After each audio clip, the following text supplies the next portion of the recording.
June 25, 1876. The U.S. Army called it a massacre. But history lied. For over a century they silenced the truth. Until tonight. This is the confession of the last survivor, a warrior who carved out his vengeance and ate Custer's heart. Rain in the face, a name whispered in fear, a man who vowed to destroy the soldiers that murdered his family, a man who swore to taste their commander's heart, and did. But what really happened at Little Bighorn? The government burned the records. The witnesses vanished. Now, for the first time, hear the story they tried to bury. This is the truth that history fears. Rain in the Face, a Hunkpapa Lakota Sioux leader and warrior, was pivotal in the 1876 Battle of Little Bighorn, where Lieutenant Colonel George Armstrong Custer's 7th Cavalry faced defeat. Renowned for his courage and resilience in combat, Rain harbored a deep grudge against Custer, whom he accused of killing his siblings in an earlier clash. Some narratives claim Rain participated in the assault on Custer's unit and possibly delivered the fatal strike. Historians debate this, however, as Custer's demise remains shrouded in ambiguity. After surrendering to U.S. forces, Rain endured imprisonment. Post-release, he championed Native American rights and became a star in Wild West exhibitions, sharing wartime tales. Before we proceed, don't forget to like and subscribe to our channel to join our growing community. If you crave a true story, here's one from my own life. In my youth, I lived recklessly before relying on crutches. Though my spirit is calm now, I once thrived as a fierce warrior and hunter. Women admired me, while men trembled at my name. I craved conflict more than sustenance. Soldiers feared me. Ree and Crow warriors checked their scalps daily, wary of my presence. My reputation alone struck terror. Harry interjected, aware of indigenous storytelling customs. "We acknowledge your ferocity, Rain," Harry said, "but recount Tom Custer's triumph over you. If you were so mighty, how did a slight man like Tom prevail?" The question unsettled Rain, his expression darkening. Rain, towering at 5 feet 9 inches and 195 pounds, contrasted sharply with the smaller Tom Custer. After deliberation, Rain divulged his account and unexpectedly narrated his version of the Custer massacre, his gestures vivid, his voice charged with emotion. For years, officials pressed Rain to speak of the battle, deploying bribes, threats, and flattery, all futile. Yet Rain, famed for allegedly slaying Custer, even immortalized by Longfellow, stunned all by breaking his silence. I transcribe his words as McLaughlin interpreted them. Rain recounted. 2 winters before the battle, Gall and Sitting Bull camped at Standing Rock. The Hunkpapa Sioux there defied the government, fearless and defiant. Meanwhile, Yanktonese tribes lingered near agencies, scavenging rations. Our hostile camp thrived. Dancing, racing, games. Buffalo and deer fed us. Ponies abounded. Girls flirted, provoking my temper. Anger ignited my bloodlust.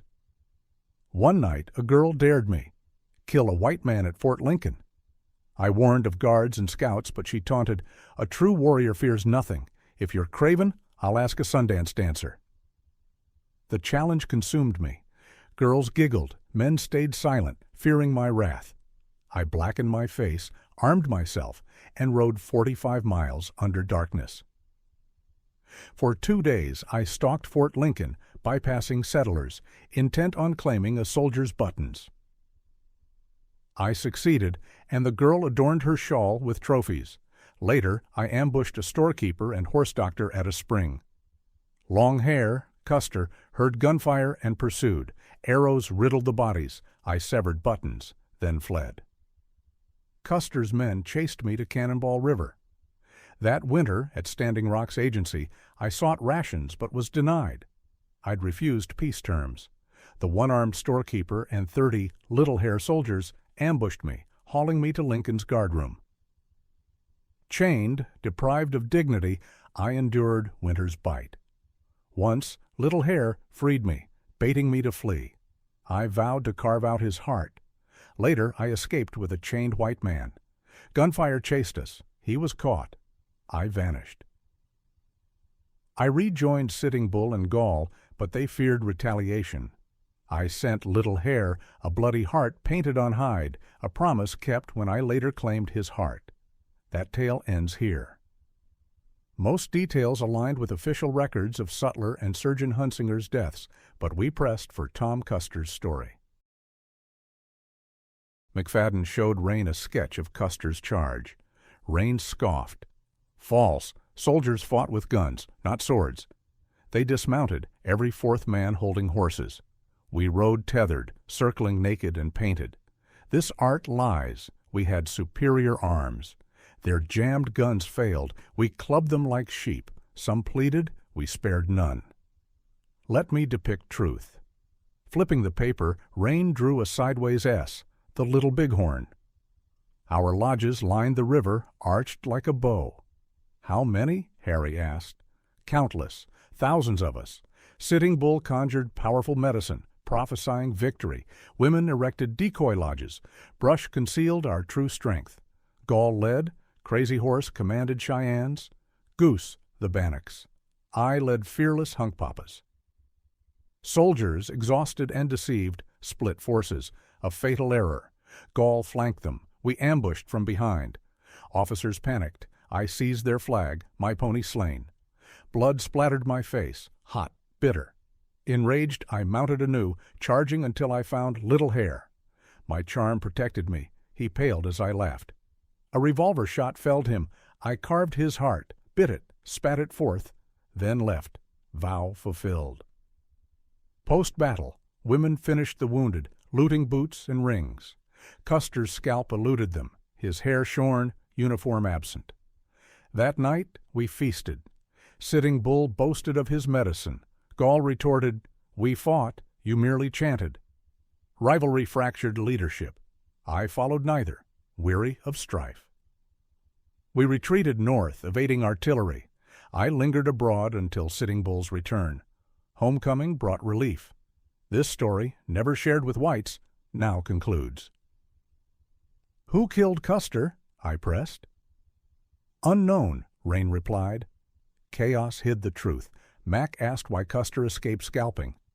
The women searched, but he lay buried beneath corpses.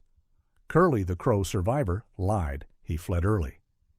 Now 60, Rain alone survives to recount the battle. He scrawls his name in English, oblivious to its meaning. His vocabulary is sparse but comprehension sharp. Grateful for future kindness, not past, he honors promises, though extracting one tests patience. Aged yet formidable, he embodies Cooper's noble savage. Though his English halts at 30 garbled words, his word, once given, is iron. May this raw account reshape your view of Little Bighorn and the Great Sioux War. Rain in the Face took his secrets to the grave. But one question remains. If he didn't scalp Custer, who did? The soldiers' bodies were mutilated, their fingers severed for rings, their boots stripped for leather, yet Custer's corpse untouched. The government claimed he died a hero, but Rain's story? A vow fulfilled, a heart devoured, a truth too brutal to print. So I ask you, who really killed Custer? Was it Rain in the Face, a nameless warrior, or did the battlefield itself claim him? Comment below. Debate, question, and remember. History is written by the victors, but the vanquished, they tell better stories. Like this video if you believe him. Subscribe, because this isn't the end. It's the truth they still hide.